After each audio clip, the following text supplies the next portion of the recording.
Good morning बच्चों।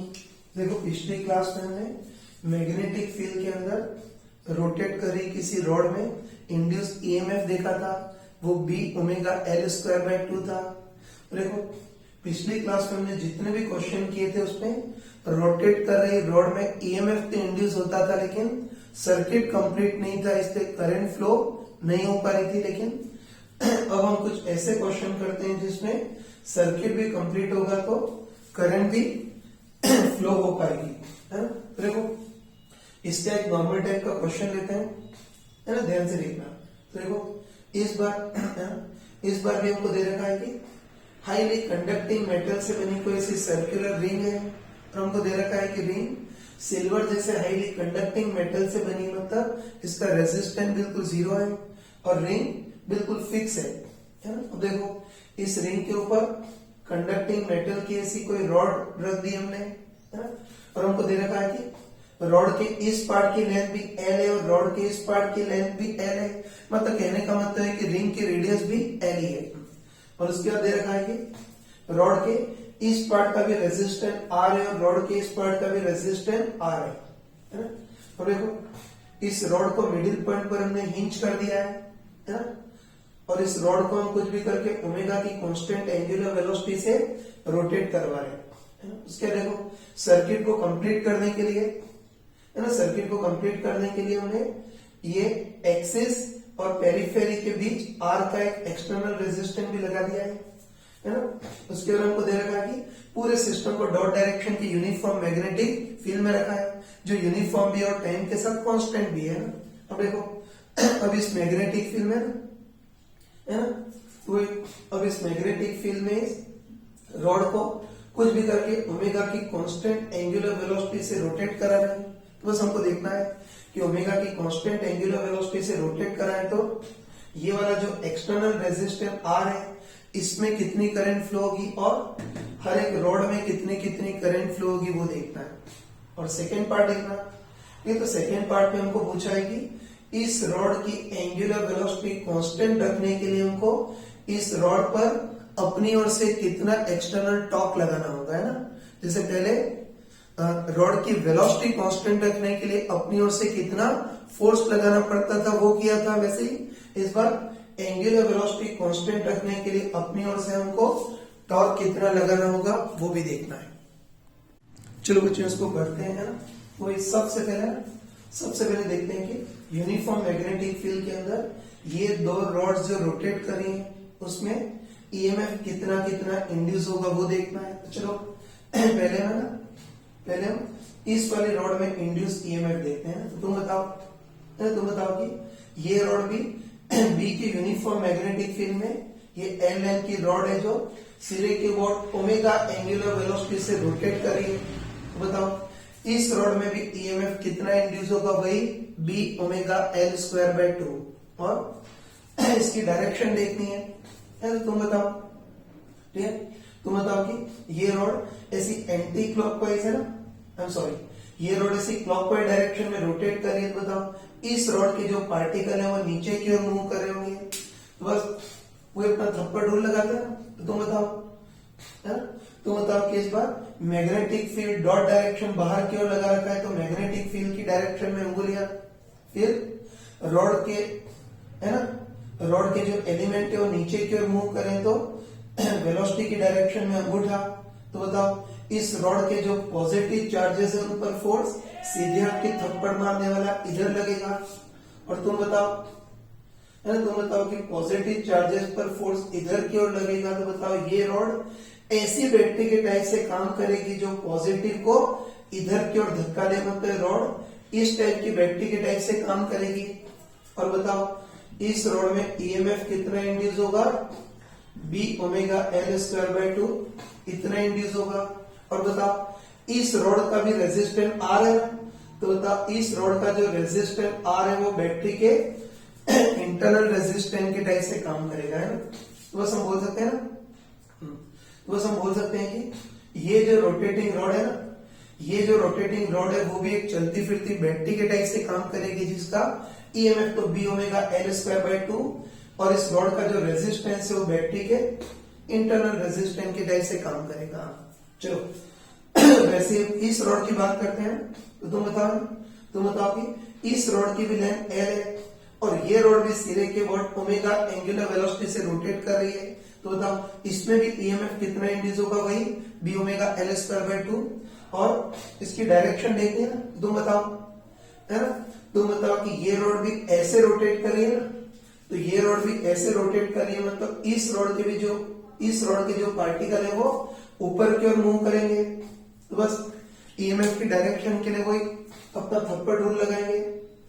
ठीक, तुम बताओ कि मैग्नेटिक फील्ड बाहर की ओर है तो उसकी डायरेक्शन में अंगुलियां, इस रॉड के पार्टिकल की वेलोसिटी ऊपर की ओर है तो वेलोसिटी की डायरेक्शन में अंगूठा। तो बताओ इस रॉड के भी जो पॉजिटिव चार्जेस हैं उन पर फोर्स सीधे आपके थप्पड़ मारने वाला मतलब इधर की ओर लगेगा ना। और तुम बताओ कि पॉजिटिव पर फोर्स इधर की ओर लगेगा तो ये रॉड भी ऐसी बैटरी के टाइप से काम करेगी, है ना, ये रॉड भी ऐसी बैटरी के टाइप से काम करेगी जो पॉजिटिव को इधर की ओर धक्का दे, मतलब इस टाइप की बैटरी के टाइप से काम करेगी। और इस रॉड में भी ईएमएफ कितना इंड्यूस होगा, वही B omega L square by 2। और बताओ इस रॉड का भी रेजिस्टेंस आर है, तो तब इस रॉड का भी जो रेजिस्टेंस है वो भी बैटरी के, है ना, इस रॉड का जो रेजिस्टेंस है वो भी बैटरी के इंटरनल रेजिस्टेंस के टाइप से काम करेगा। तो बस बोल सकते हैं तो हम बोल सकते हैं कि दोनों रोटेटिंग रॉड चलती फिरती बैटरी के टाइप से काम करेंगी जिनका EMF B omega L square by 2 और इनका इंटरनल रेजिस्टेंस आर। बस अब हमको देखना है ना, अब हमको देखना है कि ये वाला जो एक्सटर्नल रेजिस्टेंस कैपिटल आर है ना, तो ये जो एक्सटर्नल रेजिस्टेंस है, इस एक्सटर्नल रेजिस्टेंस में कितनी करंट फ्लो होगी वो देखना है।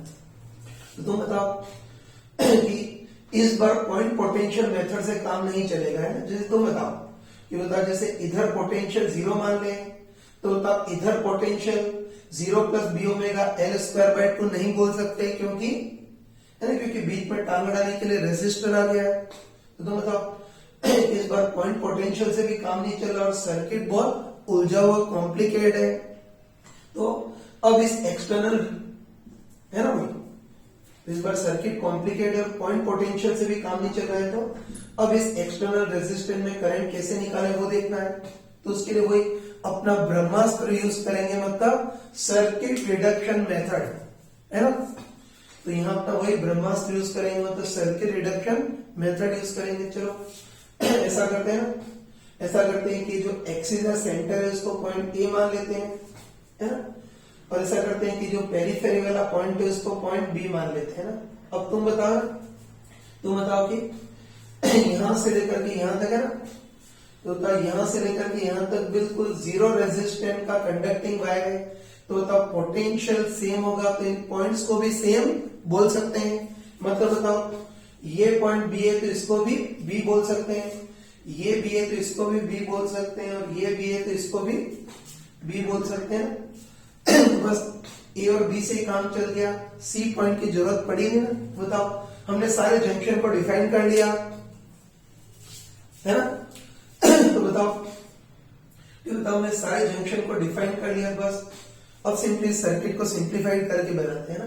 तो चलो एक सिरे पर ए लिखते हैं, है ना, एक सिरे पे ए लिखते हैं, दूसरे सिरे पे बी लिखते हैं, और बस अब क्या करते हैं कि एक के बाद एक नमूनों को काट करके इधर लगाते हैं ना। तो चलो सबसे पहले इस बैटरी को पकड़ते हैं, और चलो आसानी के लिए इस बैटरी को इंटरनल रेजिस्टेंस के साथ पकड़ते हैं, है ना।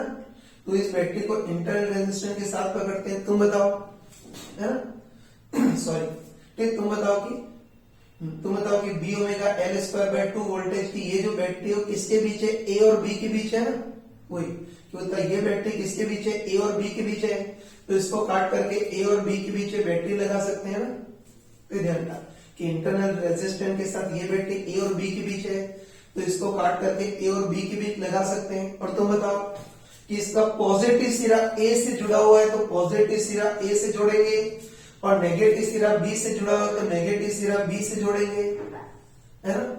तो इस बैटरी का ईएमएफ तो कितना है ना, बैटरी का ईएमएफ तो कितना है, B omega L square by 2। चलो इसको शॉर्ट फॉर्म में मैं ई बोल देता हूं, और इंटरनल रेजिस्टेंस आर इसका काम हो गया है।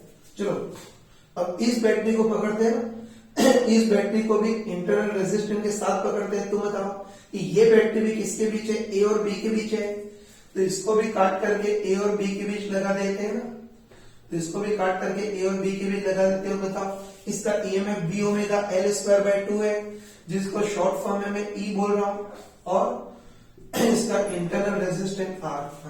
अब चलो, अब आर का जो एक्सटर्नल रेजिस्टेंस है इसको पकड़ते हैं। तुम बताओ ना, तुम बताओ कि आर का जो एक्सटर्नल रेजिस्टेंस है वो भी किसके बीच है, ए और बी के बीच है, तो इसको भी काट करके ए और बी के बीच आर का एक्सटर्नल रेजिस्टेंस लगा देंगे।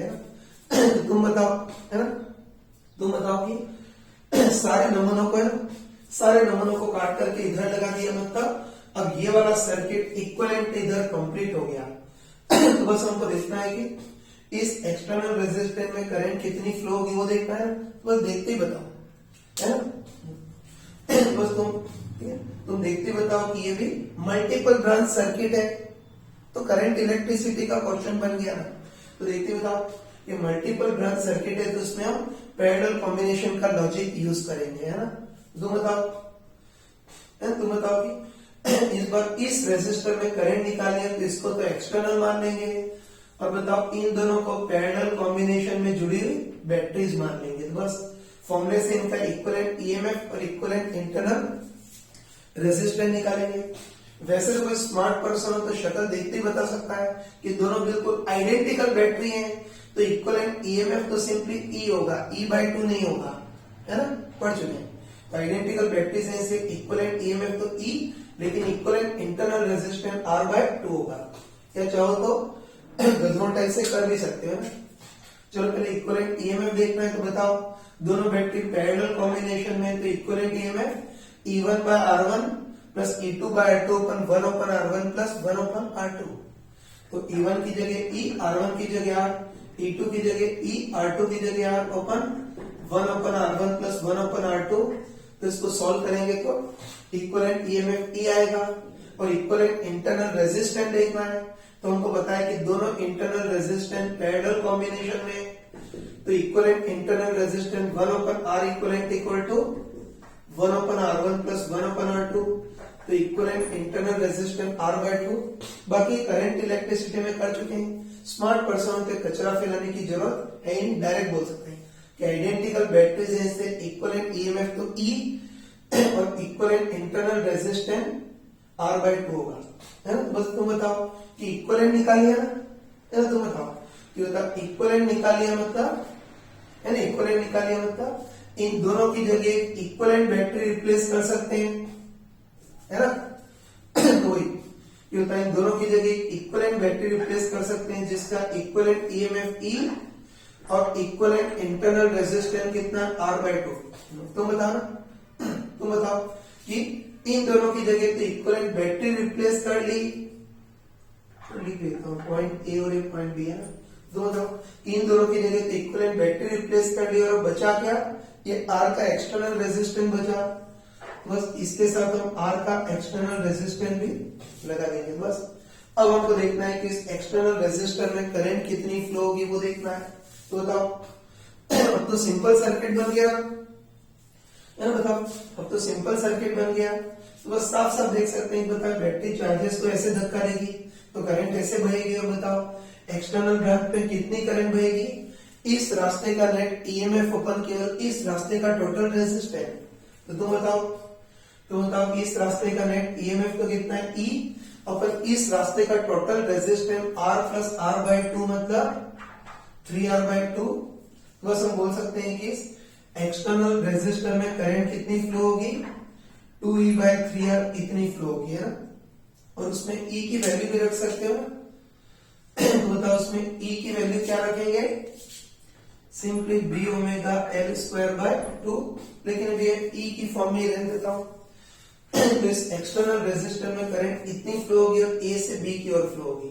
तो यहां भी बता सकता हूं कि बता इस एक्सटर्नल रेजिस्टर में करंट कितनी फ्लो होगी, 2E by 3R, और A से B तक बहेगी, है ना। अब कई बार पूछता है कि हर एक बैटरी से कितनी करंट बहेगी वो देखना है। तो देखो अगर सिचुएशन कॉम्प्लिकेट होती या बिल्कुल अनसिमेट्रिकल होती तब तो हमको गधों टाइप से डिटेल में करना पड़ता, कि अगर इसमें करंट निकालने तो इसको एक्सटर्नल मान लेंगे, और इन दोनों को पैरेलल कॉम्बिनेशन में जुड़ी बैटरीज वैसे करना होता। लेकिन इस बार लकीली सिचुएशन सिमेट्रिकल है ना, देख कर बताओ कि इस बार लकीली सिचुएशन सिमेट्रिकल है, मतलब दोनों बैटरीज बिल्कुल आइडेंटिकल है, हर किसी का ईएमएफ भी सेम है और इंटरनल रेजिस्टेंस भी सेम है। तो तुम बताओ इस एक्सटर्नल रेजिस्टेंस में 2E/3R जितनी करंट जा रही है, तो उसमें आधी करंट इस बैटरी से आ रही होगी और आधी करंट उस बैटरी से। ये ध्यान रखना है कि दोनों बैटरी बिल्कुल आइडेंटिकल है, तो बिल्कुल कॉमन सेंस बोल सकते हैं कि इस एक्सटर्नल रेजिस्टर में 2E/3R करंट जा रही है, तो उसमें आधी करंट मतलब E/3R करंट तो इस बैटरी से आ रही होगी, और आधी करंट मतलब E/3R करंट इस बैटरी से आ रही होगी। जहां E की वैल्यू तुम क्या लिख सकते हो, वो है B ओमेगा L²/2। तो इस टाइप से हमने करंट निकाली ना। चलो एक्चुअल सर्किट में भी करंट बता सकते हो ना, एक्चुअल सर्किट में बता सकते हो। तुम बताओ कि इस बैटरी से भी करंट E/3R बह रही है और B से A की ओर बह रही है, तो ये जो एक्चुअल सर्किट है उसमें भी इस बैटरी से करंट कितनी बहेगी, है ना, इस बैटरी से करंट कितनी बहेगी, वो E/3R बहेगी और ये B से A की ओर बहेगी, है ना।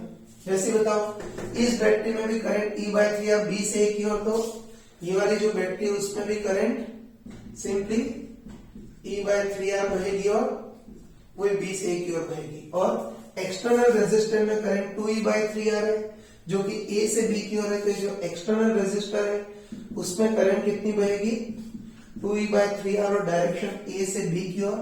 तो इस टाइप से इस क्वेश्चन को कर सकते हो।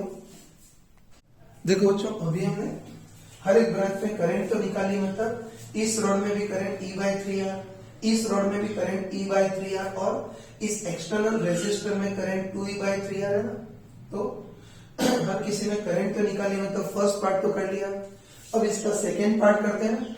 तो इस सेकेंड पार्ट में हमको पूछा है कि इन दोनों रॉड्स की एंगुलर वेलोसिटी कांस्टेंट मेंटेन रखने के लिए हमको अपनी ओर से कितना टॉर्क सप्लाई करना होगा और हमको अपनी ओर से कितनी पावर सप्लाई करनी पड़ेगी, वो देखना है। तो तुम बताओ कि पिछली क्लास में हमने ऐसे क्वेश्चन किए थे जिसमें रॉड की वेलोसिटी मेंटेन रखने के लिए अपनी ओर से कितना फोर्स लगाना पड़ता है वो देखा था। वैसे ही इस बार इन रॉड्स की एंगुलर वेलोसिटी कांस्टेंट रखने के लिए हमको अपनी ओर से कितना टॉर्क लगाना पड़ेगा वो देखना है ना। दोनों क्वेश्चन ऑलमोस्ट सिमिलर ही है ना। बस तुम बताओ कि हर एक ब्रांच पे करंट तो निकाली ना, और इन रोटेटिंग रॉड्स में भी करंट निकाली।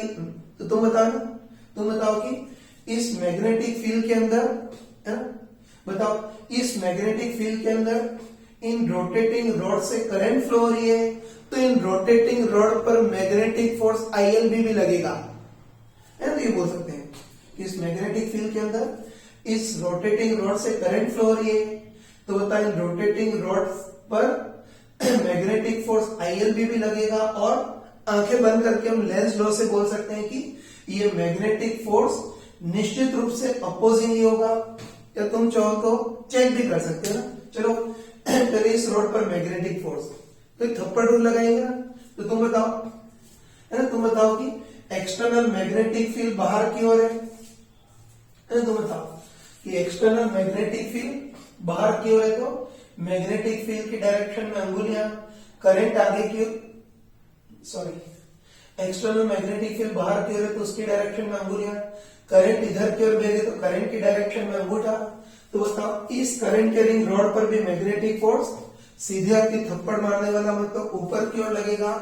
और मैंने बताया था कि सब जगह करंट सेम है ना। तो बताया था कि वैसे तो मैग्नेटिक फोर्स हर एक एलिमेंट पे लगता है, लेकिन हर एक एलिमेंट पर यूनिफॉर्मली लगता है, इसलिए इस मैग्नेटिक फोर्स को इस रॉड के सेंटर मास में तो मिडिल पॉइंट पर सेंटर्ड मान सकते हैं ना। और बताओ इस रॉड पर मैग्नेटिक फोर्स कितना लगेगा, सिंपली ILB इतना लगेगा। जहां I की वैल्यू कितनी है, E/3R। तो बोल सकते हैं कि इस रॉड पर मैग्नेटिक फोर्स कितना लगेगा, है ना, कितना लगेगा E L be open 3R, इस रॉड पर मैग्नेटिक फोर्स इतना लगेगा ऊपर की ओर, है ना। वैसे इस रॉड पर भी देख सकते हैं, तो इस रोटेटिंग रॉड में भी करंट फ्लो रही है, तो इस पर भी मैग्नेटिक फोर्स लगेगा, और उसके डायरेक्शन के लिए वही थप्पड़ रूल है। तुम बताओ कि मैग्नेटिक फील्ड बाहर की ओर है तो उसकी डायरेक्शन में अंगुलियां, करंट आगे की ओर दे रहे तो उसकी डायरेक्शन में अंगूठा। बताओ इस रॉड पर भी फोर्स सीधे आपके थप्पड़ मारने वाला मत, तो इस पर फोर्स नीचे की ओर लगेगा, और यहाँ भी वही कि ये मैग्नेटिक फोर्स इस रॉड के हर एक एलिमेंट पर लगेगा, लेकिन यूनिफॉर्मली लगेगा। इसलिए इस मैग्नेटिक फोर्स को भी रॉड के मिडिल पॉइंट मतलब सेंटर ऑफ मास पर सेंटर्ड मान सकते हैं। और बताओ इस रॉड पर भी मैग्नेटिक फोर्स कितना लगेगा, IL भी, और यहां भी I की वैल्यू E/3R रखेंगे तो, है ना। तो इस रॉड पर भी मैग्नेटिक फोर्स की वैल्यू कितनी होगी, ELB/3R, है ना। इस पर भी मैग्नेटिक फोर्स की वैल्यू ELB/3R यही होगी, है ना। बस तुम बताओ, है ना। तो तुम बताओ कि इस रॉड पर मैग्नेटिक फोर्स ऊपर है ना, बताओ इस रॉड पर मैग्नेटिक फोर्स ऊपर लग रहा है, इस रॉड पर मैग्नेटिक फोर्स नीचे लग रहा है, तो द रिजल्टेंट मैग्नेटिक फोर्स तो जीरो है, लेकिन टॉर्क तो लगेगा ना। तो बताओ इस रॉड पर मैग्नेटिक फोर्स ऊपर और इस रॉड पर मैग्नेटिक फोर्स नीचे, तो इन दोनों मैग्नेटिक फोर्स के कारण इस डायरेक्शन मतलब अपोजिट डायरेक्शन में घुमाने वाला मैग्नेटिक टॉर्क भी लगेगा। बोल सकते हैं ना, इस पे मैग्नेटिक फोर्स ऊपर और इस पर नीचे, तो इन दोनों के कारण इस सेंट्रल एक्सिस के बाद इस डायरेक्शन में घुमाने वाला मतलब अपोजिट डायरेक्शन में घुमाने वाला मैग्नेटिक टॉर्क भी लगेगा, है ना। जैसे उधर रॉड पर अपोजिट डायरेक्शन में मैग्नेटिक फोर्स लगता था, वैसे इस बार रॉड पर अपोजिट डायरेक्शन में मैग्नेटिक टॉर्क लगेगा।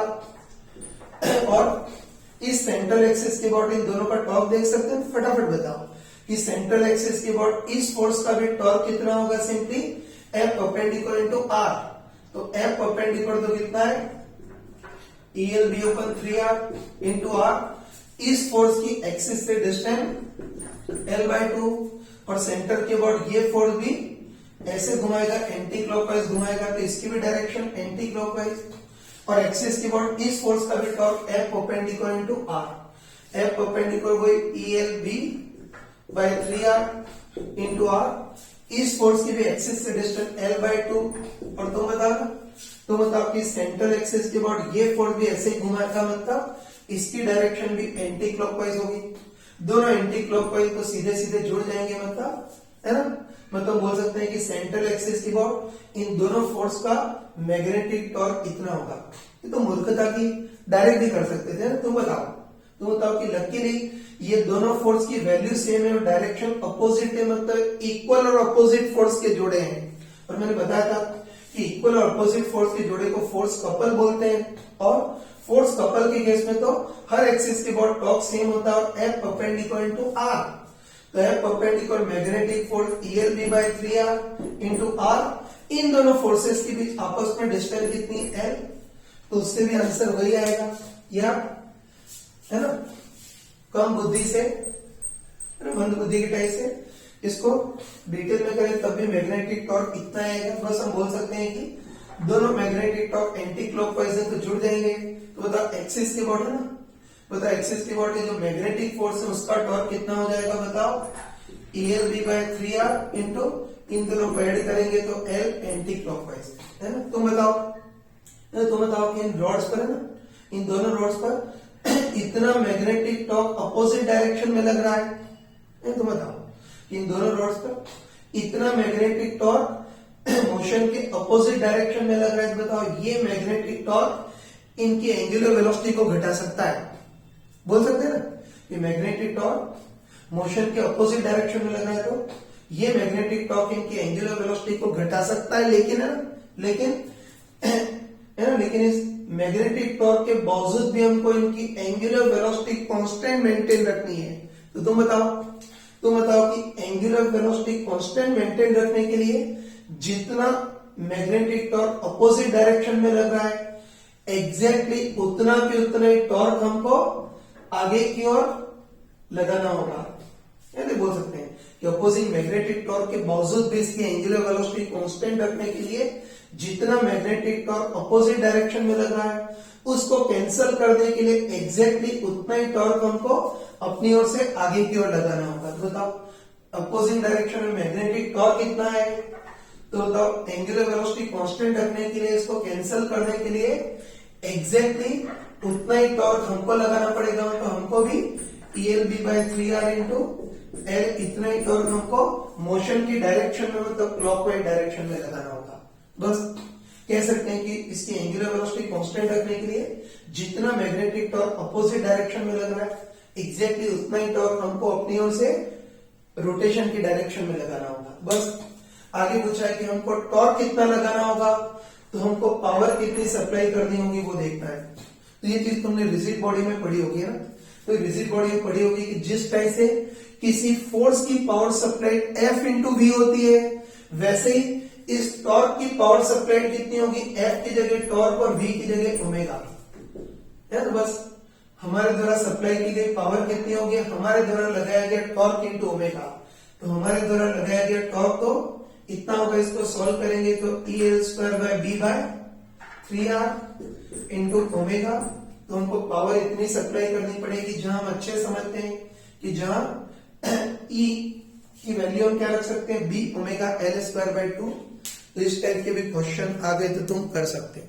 देखो बच्चों, इसमें कई डेढ़ बुद्धि बच्चे पूछते हैं कि इस क्वेश्चन में इनके ग्रेविटेशन फोर्स mg का टॉर्क क्यों नहीं दिया है, तो इसको भी तुम देख सकते हैं। तो चलो आसानी है ना, आसानी के लिए ऐसा करते हैं कि दोनों रोड को एक साथ कंसीडर करते हैं, मतलब एक सिस्टम मान लेते हैं। तो बताओ दोनों रोड का टोटल वेट का ग्रेविटेशन फोर्स 2mg होगा, और तुम बताओ है ना, तुम बताओ कि दोनों रोड का है ना, तो बताओ कि दोनों रोड का टोटल वेट या टोटल ग्रेविटेशन फोर्स जो 2mg है वो इनके कंबाइंड सेंटर ऑफ मास पर सेंटर्ड होगा, मतलब बिल्कुल मिडिल पॉइंट पर सेंटर्ड होगा, है ना, बोल सकते हैं। ठीक है, तो ये बोल सकते हैं कि दोनों रोड बिल्कुल यूनिफॉर्म है। तो बताओ इन दोनों रोड का टोटल वेट है ना, इन दोनों रोड का टोटल वेट या जो टोटल ग्रेविटेशन फोर्स होगा वो तो इन दोनों के कंबाइंड सेंटर ऑफ मास पर सेंटर्ड होगा, मतलब बिल्कुल मिडिल पॉइंट पर सेंटर्ड होगा। तो तुम बताओ कि इन दोनों रोड का टोटल ग्रेविटेशन फोर्स जो 2mg है वो मिडिल पॉइंट मतलब बिल्कुल एक्सिस से ही पास हो रहा है। तो बताओ इस एक्सिस के अबाउट इनके वेट 2mg का टॉर्क बिल्कुल 0 होगा, इसलिए इस केस में ग्रेविटेशन फोर्स mg का कोई टॉर्क नहीं होगा। तो क्वेश्चन में इसका कोई कंट्रीब्यूशन नहीं होगा, है ना। या अगर कोई डेढ़ बुद्धि की जगह कोई ढाई बुद्धि हो, है ना, तो ये भी कर सकता है कि दोनों का टोटल ग्रेविटेशन फोर्स की जगह दोनों का ग्रेविटेशन फोर्स अलग अलग भी कंसीडर कर सकते हो, तो तुम बताओ कि चाहो तो दोनों का ग्रेविटेशन फोर्स अलग अलग भी कंसीडर कर सकते हो। बताओ इस रॉड का ग्रेविटेशन फोर्स mg जो इसके मिडिल पॉइंट पर सेंटर्ड होगा, और इस रॉड का ग्रेविटेशन फोर्स mg जो इसके मिडिल पॉइंट पर सेंटर्ड होगा। तो तुम बताओ कि इस रोटेटिंग एक्सिस के अबाउट इस mg का टॉर्क जितना क्लॉकवाइज रोटेटिंग एक्सिस के अबाउट इस mg का टॉर्क उतना ही एंटी क्लॉकवाइज होगा, तो दोनों के टॉर्क कैंसिल हो जाएंगे। तो इस दृष्टिकोण से बोल सकते हो कि रोटेटिंग एक्सिस के अबाउट इन mg का टॉर्क 0 होगा, इसलिए इसकी चिंता करने की जरूरत नहीं है। हाँ बच्चों, थोड़ा सोच के बताओ कि इसी क्वेश्चन में अगर दो रॉड्स की जगह केवल एक ही रॉड होती है ना, सोच के बताओ कि इसी क्वेश्चन में है ना, इसी क्वेश्चन में दो रॉड की जगह केवल एक ही रॉड होती है। तो बताओ अब इस रॉड का ग्रेविटेशन फोर्स mg इधर लगता है, बताओ अब एक्सिस के अबाउट इस mg का टॉर्क आता है ना, तो तब फिर हमको ये मैग्नेटिक टॉर्क के साथ साथ इस mg के भी टॉर्क को कंसीडर करना पड़ता है। लेकिन इस बार दो रॉड्स हैं, तो इन दोनों का जो कंबाइंड mg हो एक्सिस से पास होगा, इसलिए इस बार mg का कोई टॉर्क नहीं आएगा, लेकिन केवल एक रॉड होती तो फिर एक्सिस के अबाउट mg का टॉर्क आता। देखो बच्चों, अब इस इलेक्ट्रोमैग्नेटिक इंडक्शन में कई बार डायनेमिक्स मतलब न्यूटन्स लॉ पर बेस्ड क्वेश्चन आते हैं। तो देखो अभी तक तो हमने ईएमआई में जितने भी क्वेश्चन किए थे उसमें रॉड को पकड़ करके ले जा रहे थे, मतलब v की कांस्टेंट वेलोसिटी से ले जा रहे थे। और ये भी पता है कि वेलोसिटी कांस्टेंट रखने के लिए जितना मैग्नेटिक फोर्स पीछे लग रहा था एग्जैक्टली उतना ही फोर्स हमको अपनी ओर से आगे की ओर सप्लाई करना पड़ रहा था, तभी उसकी वेलोसिटी कांस्टेंट रहती थी। लेकिन अब कई बार ऐसे क्वेश्चन आते हैं ना, अब कई बार ऐसे क्वेश्चन आते हैं जिसमें रॉड को पकड़ करके नहीं ले जाते हैं, बल्कि रॉड को v0 की वेलोसिटी दे करके किस्मत के भरोसे छोड़ देते हैं। तो इसकी वेलोसिटी टाइम के साथ कैसे चेंज करेगी ये पूछता है ना। तो चलो इसका भी एक कॉमन क्वेश्चन लेते हैं ना। तो देखो इस बार भी हमको दे रखा है कि रेल की पटरियों के टाइप से दो ऐसे फिक्स रॉड्स हैं ना। तो रेल की पटरियों के टाइप से दो ऐसे फिक्स रॉड्स हैं और बीच में ऐसी कोई मूवेबल रॉड लगा दी है जो बिना फ्रिक्शन के आगे पीछे स्लाइड कर सकती है ना। और वही उनको दे रखा है कि जो मूवेबल रॉड है उसका मास m और लेंथ l है। और साथ में हमको ये भी दे रखा है कि दो फिक्स रॉड है, जो मूवेबल रॉड है वो हाईली कंडक्टिंग है, मतलब इनका रेजिस्टेंस बिल्कुल 0 है। अब देखो सर्किट को कंप्लीट करने के लिए इधर R का रेजिस्टर भी लगा दिया है। अब देखो पूरे सिस्टम पर क्रॉस डायरेक्शन का यूनिफॉर्म मैग्नेटिक फील्ड भी लगा है, जो यूनिफॉर्म भी और टाइम के साथ कांस्टेंट भी है ना। देखो अभी तक तो जो क्वेश्चन थे उसमें रॉड को पकड़ करके v की कांस्टेंट वेलोसिटी से ले जा रहे थे, लेकिन इस बार हम रॉड को पकड़ करके नहीं ले जा रहे ना। इस बार रॉड को पकड़ करके नहीं ले जा रहे, बल्कि इस बार ऐसा करते हैं कि रॉड को t इक्वल टू 0 पर v0 की इनिशियल वेलोसिटी देकर के बस अब रॉड को किस्मत के भरोसे छोड़ दिया है। तो अब इस रॉड की वेलोसिटी टाइम के साथ किस टाइप चेंज करेगी वो हमको देखना है। कोई स्मार्ट पर्सन हो तो डायरेक्ट बोल सकता है ना। कोई स्मार्ट पर्सन हो तो डायरेक्ट बोल सकता है, बताओ इस बार रॉड को पकड़ करके नहीं ले जा रहे, बल्कि v0 की इनिशियल वेलोसिटी देकर के किस्मत के भरोसे छोड़ दिया है। तो बताओ इस बार रॉड पर जो अपोजिट डायरेक्शन में जो मैग्नेटिक फोर्स लगेगा उसके कारण अब रॉड की वेलोसिटी घटेगी। हमको पता है कि जो अपोजिंग मैग्नेटिक फोर्स है वो बिल्कुल काफी हद तक विस्कस फोर्स के टाइप से होता है। तो तुम बताओ कि वेलोसिटी लेकर छोड़ दिया, बताओ अब इस पर जो अपोजिंग मैग्नेटिक फोर्स लगेगा उसके कारण इसकी वेलोसिटी घटेगी और लंबे टाइम के बाद इसकी वेलोसिटी टेंड्स टू 0 हो जाएगी। कोई महा स्मार्ट पर्सन हो तो इसके बेसिस पर वेलोसिटी और टाइम का ग्राफ भी बना सकता है। बताओ शुरू में वेलोसिटी v0, फिर रॉड पर जो अपोजिंग डायरेक्शन में जो मैग्नेटिक फोर्स लग रहा है वो विस्कस फोर्स के टाइप से है, तो उसके कारण इसकी वेलोसिटी घटेगी और लंबे टाइम के बाद मतलब t टेंड्स टू इनफाइनाइट पर इसकी वेलोसिटी ऑलमोस्ट 0 हो जाएगी। ऐसे डायरेक्ट कर सकते हो, लेकिन चलो एक बार मूर्खों टाइप से इसको मैथमेटिकली सॉल्व कर लेते हैं, है ना। तो एक बार t इक्वल 0 पर रॉड को v0 की वेलोसिटी दे करके किस्मत के भरोसे छोड़ दिया ना। तो बस रॉड की वेलोसिटी टाइम के साथ कैसे चेंज करेगी इसको थोड़ा सा डिटेल में मैथमेटिकली, है ना, रॉड की वेलोसिटी टाइम के साथ कैसे चेंज करेगी इसको हम डिटेल मैथमेटिकली करते हैं ना। तो चलो मान लेते हैं कि रॉड पर मैग्नेटिक फोर्स जैसे काफी सारे फोर्स लगेंगे, है ना भाई। तो रॉड पर मैग्नेटिक फोर्स जैसे काफी सारे फोर्स लगेंगे, तो उसके कारण मान लेते हैं कि रॉड की वेलोसिटी लगातार चेंज कर रही है ना। तो मान लेते हैं कि रॉड की वेलोसिटी लगातार चेंज कर रही है और चलो मान लेते हैं कि किसी भी जनरल t टाइम पर इसकी वेलोसिटी v हो गई, है ना। इस टाइप के क्वेश्चन ऐसे ही करते हैं ना। ठीक है, फिर से बोला इसको v0 की वेलोसिटी देकर छोड़ दिया, तो हमको पता है कि इस पर मैग्नेटिक फोर्स और ऐसे काफी सारे फोर्स लगेंगे ना, तो उसके कारण इसकी वेलोसिटी लगातार चेंज करेगी। तो मान लेते हैं कि इसकी वेलोसिटी लगातार चेंज करिए और मान लेते हैं कि किसी भी जनरल t टाइम पर इसकी वेलोसिटी v हो गई। बस सबसे पहले इस इंस्टेंट पर रॉड में इंड्यूस ईएमएफ देखेंगे। तो हमको पता है इस इंस्टेंट पर रॉड की वेलोसिटी v है, तो इस इंस्टेंट पर इसमें ईएमएफ कितना इंड्यूस होगा, सिंपली v भी है। और डायरेक्शन 10 बार देख चुके थे कि मैग्नेटिक फील्ड अंदर है, वेलोसिटी आगे की ओर है, तो पॉजिटिव पर फोर्स ऊपर की ओर लगेगा। और बताओ पॉजिटिव पर फोर्स ऊपर की ओर लगेगा, तो ये रॉड ऐसी बैटरी के टाइप से काम करेगी जो पॉजिटिव को ऊपर की ओर धक्का लगाए, मतलब ये रॉड इस टाइप की बैटरी के टाइप से काम करेगी। और बताओ इस इंस्टेंट पर इस रॉड की वेलोसिटी v है, तो इस इंस्टेंट पर इस रॉड में ईएमएफ कितना इंड्यूस होगा, v भी है ना। अब तुम बताओ कि ईएमएफ भी इंड्यूस हो गया और इधर से सर्किट भी कंप्लीट है, तो करंट भी फ्लो होगी। हमको पता है कि बैटरी इधर से चार्जेस को धक्का देती है ना, ये बोल सकते हैं, है ना, कि ईएमएफ भी इंड्यूस हो गया और इधर से सर्किट भी कंप्लीट है, तो करंट भी फ्लो होगी।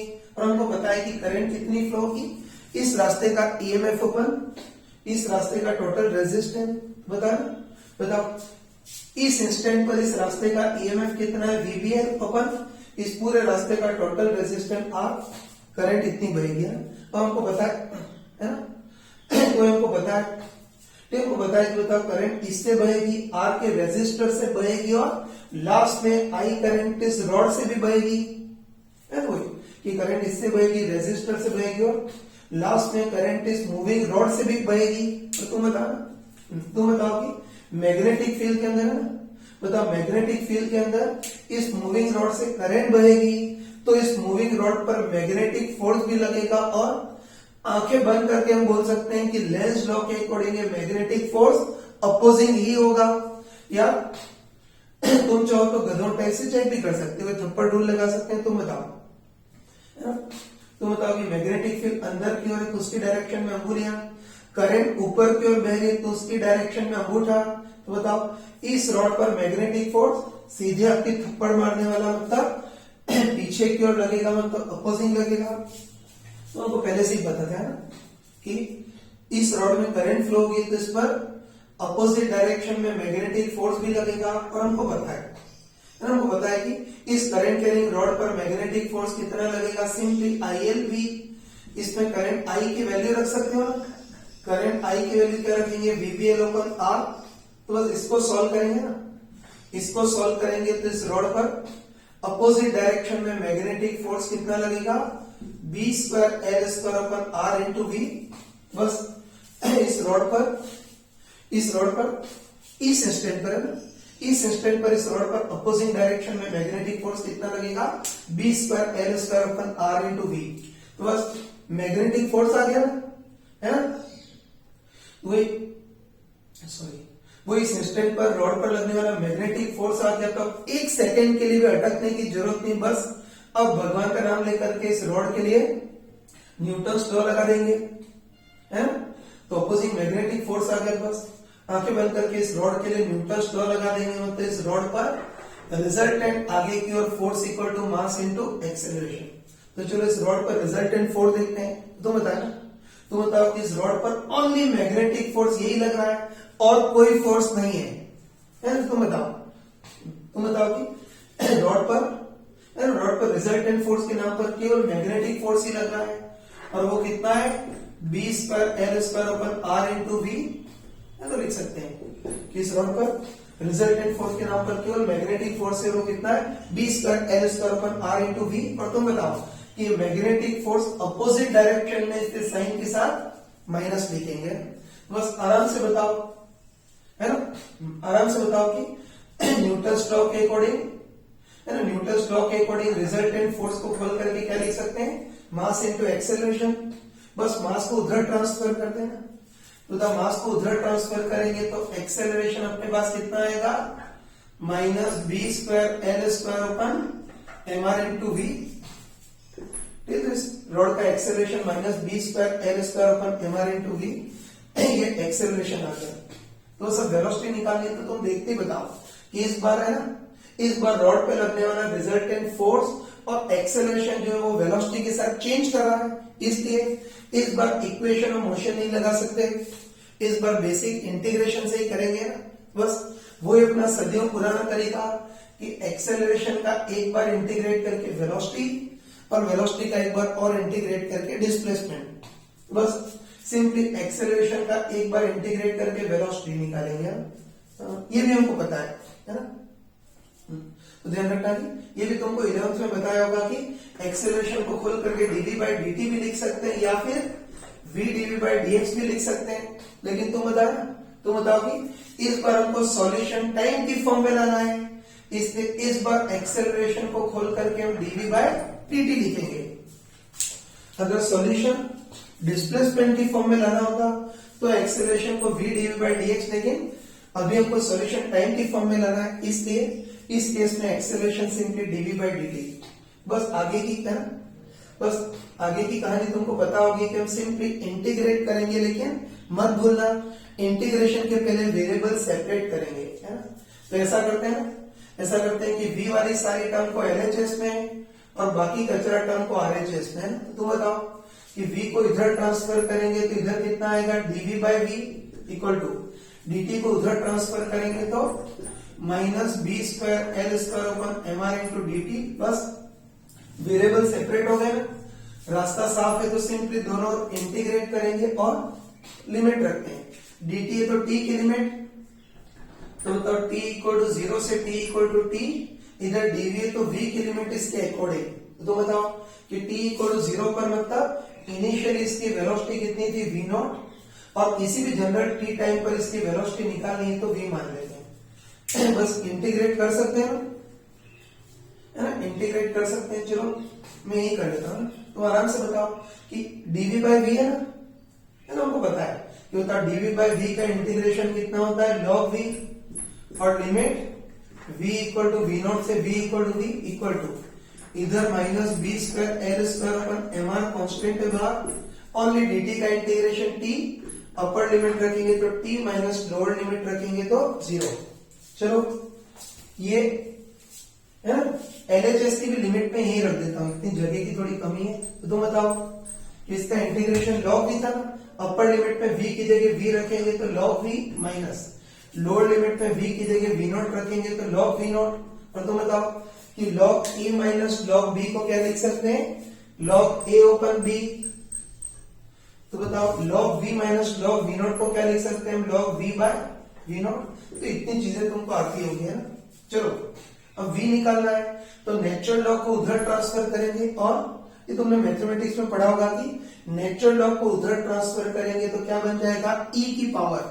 तो बताओ कि नेचुरल लॉग को उधर ट्रांसफर करेंगे तो LHS में तो क्या बचेगा v by v not equal to natural log को उधर ट्रांसफर करेंगे तो क्या बन जाएगा e की पावर, तो e की power minus B square L square upon M R into T. v not को भी ट्रांसफर करेंगे तो velocity is a function of time कितना आ गया v equal to v not e की power minus B square L square अपन M R into T. बस हम बोल सकते हैं कि इस रॉड की वेलोसिटी टाइम के साथ ऐसे चेंज करेगी। चलो इसकी वेलोसिटी का टाइम के साथ ग्राफ भी बना सकते हैं ना, तुम बताओ कि वेलोसिटी टाइम के साथ कैसे चेंज करिए, v equal to v not e की power minus B square L square अपन एम आर इंटू टी ना, ग्राफ भी बना सकते हैं। तुम बताओ कि स्टार्टिंग में मतलब t इक्वल स्टार्टिंग में मतलब t इक्वल 0 पर इसकी वेलोसिटी कितनी थी v नॉट। फिर बताओ है ना, फिर बताओ कि टाइम के साथ साथ e की पावर माइनस टी घटेगा, तो टाइम के साथ साथ e की पावर माइनस टी घटेगा तो इस रॉड की वेलोसिटी भी टाइम के साथ घटेगी, लेकिन एक्सपोनेंशियली घटेगी, मतलब e की पावर माइनस टी के टाइम से घटेगी। और चलो लंबे टाइम के बाद मतलब t टेस्ट टू इनफाइनाइट पर देखते हैं। तो तुम बताओ कि इसमें t टेस्ट है ना, तो बताओ इसमें t इक्वल टू इनफाइनाइट रख देते तो क्या बन जाएगा e की पावर माइनस इनफाइनाइट, और e की पावर माइनस इनफाइनाइट 0 होता है तो वेलोसिटी भी टेंड्स टू 0 है ना। तो शुरू में वेलोसिटी v नॉट, फिर अपोजिंग मैग्नेटिक फोर्स के कारण वेलोसिटी टाइम के साथ घटेगी और एक्सपोनेंशियली घटेगी, मतलब e की पावर माइनस टी की टाइम से घटेगी, और लंबे टाइम के बाद इसकी वेलोसिटी ऑलमोस्ट 0 हो जाएगी, मतलब लंबे टाइम के बाद रॉड ऑलमोस्ट रुक जाएगी। बताओ ये चीज तो हमने लॉजिकली सोच ली थी, बाकी मैथमेटिकली भी आ गई। ये जो क्वेश्चन था हमने कर लिया, लेकिन चलो इसी क्वेश्चन का सेकेंड पार्ट सुन लेना। तो देखो अभी तो मैं ना, तो अभी तो हमको velocity as a function of time पूछा था, लेकिन कई बार पूछता है कि इस रॉड की वेलोसिटी डिस्प्लेसमेंट x के साथ कैसे चेंज करेगी, वो पूछता है।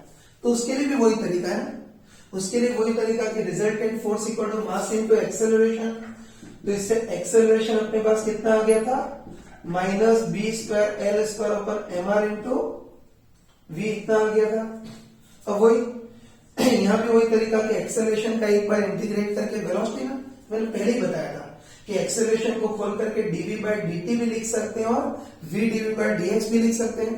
तो तुम बताओ कि ये क्वेश्चन का क्वेश्चन का जो पहला पार्ट था उसमें तो सॉल्यूशन टाइम की फॉर्म में निकालना था, इसलिए उधर तो एक्सेलरेशन को खोल करके dv बाय dt लिखा था, लेकिन सेकेंड पार्ट में हमको सॉल्यूशन डिस्प्लेसमेंट x की फॉर्म में निकालना है। तो इस बार एक्सेलरेशन को खोल करके क्या लिखेंगे, simply v dv by dx।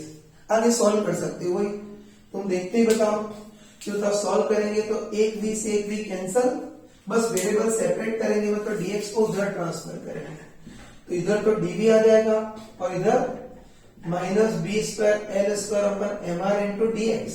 बस वेरिएबल सेपरेट हो गए, रास्ता साफ है, तो सिंपली दोनों integration limit x equal to 0 से x इक्वल टू x। बताओ x इक्वल टू 0 पर मतलब इनिशियली वेलोसिटी v नॉट और t टाइम पर इसकी वेलोसिटी v।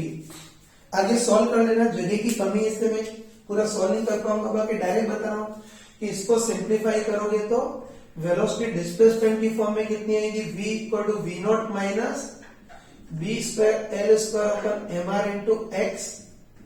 तो वेलोसिटी टाइम के साथ तो एक्सपोनेंशियली घटती थी, लेकिन डिस्टेंस के साथ लीनियरली घटेगी। मतलब अब अगर हमको वेलोसिटी का x के साथ ग्राफ बनाना हो तो वेलोसिटी x की पावर 1 पे उनको लीनियरली चेंज करिए, तो शुरू में वेलोसिटी v नॉट और वेलोसिटी डिस्टेंस के साथ लीनियरली घटेगी, इस टाइप से ग्राफ होगा। तो इस टाइप के मैथमेटिकल क्वेश्चन तुम कर सकते हो।